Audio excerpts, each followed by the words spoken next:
میرا شہد کا بہت عرصے بزنس رہا ہے نا, اب تو ختم کر دیا, اب میں ڈیٹیل بتا رہا ہوں آپ.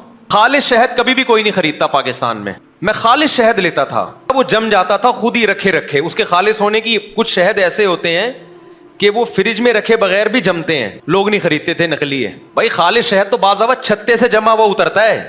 جو شہد آتے ہیں نا کمپنیوں کے, وہ کیا کرتے ہیں, اس کو اچھی طرح بوائل کرتے ہیں.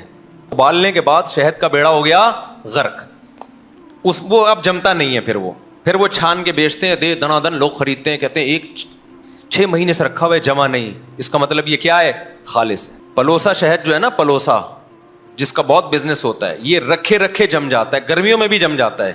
اگر جم رہا ہے اس کا مطلب 100% خالص ہے. میں نے کئی تاجروں سے بولا تم لوگوں کو دھوکہ کیوں دیتے ہو؟ انہوں نے کہا یہ قوم اس قابل ہے کہ اس کو دبا کے دھوکہ دیا جائے, کیونکہ خالص چیز یہ خریدتی نہیں ہے. اسی خالص شہد ہوگا نا, اس کا ہر دفعہ رنگ بھی چینج ہوگا, تھوڑا سا ٹیسٹ بھی چینج ہوگا, اور کبھی پتلا ہوگا کبھی تھوڑا گاڑھا ہوگا, کیونکہ مکھی آپ کے مشورے سے شہد نہیں نکالتی ہے.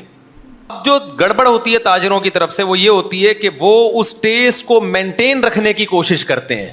گلوکوز والے شہد پی رہے ہوتے ہیں, کہتے ہیں خالص. شہد کا ذائقے سے کبھی پتہ نہیں چلتا کہ یہ خالص شہد ہے.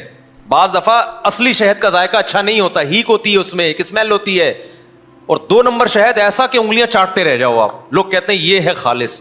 پاکستان میں ایمانداری کے ساتھ بزنس جو کر رہا ہے نا, اس سے بڑا بے وقوف دنیا میں کوئی بھی نہیں ہے. پیسہ تو ملے گا نہیں, تعریف بھی نہیں ہوگی, لوگ اس کو 2 نمبر سمجھیں گے. تو اس سے بہتر ہے لعنت بھیجو.